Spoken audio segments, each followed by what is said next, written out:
Okay, so a few days ago we had a night where we talked about sexual trafficking, and so we did a whole bunch of different activities in just like small groups, and we went through different stats and different talks about all these different horrible things that are going on in the world, and we went through. They set up.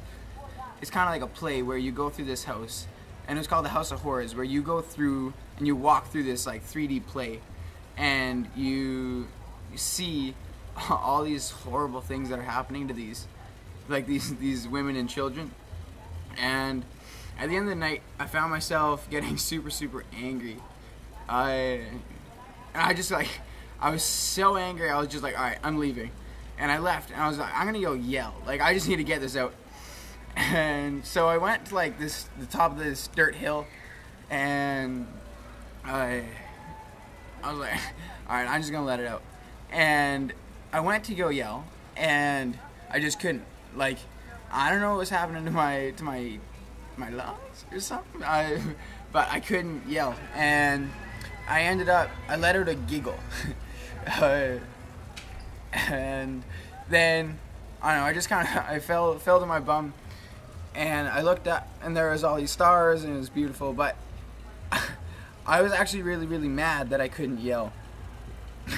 I wanted this anger in my head, and so I couldn't yell. Like, my voice was just taken away from me, and I started giggling.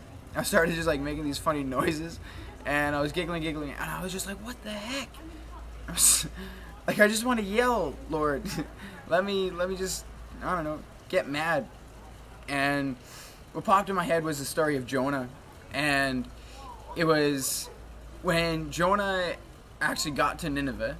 He saw all the corruption, and he just wanted God to kill all these people. Like, he didn't actually want justice for them. He saw the sin, and he wanted justice for what they've been doing. But God also loved the Ninevites, but he loved them, and so he really put that on my heart when I'm looking at all these horrible people doing these horrible things around the world, that God also loves. He loves them, which I thought was insane. And he really struck me with the cliche joy of God, and I just couldn't stop giggling. I got super hyper, and I let it all out, and it was amazing. Yeah.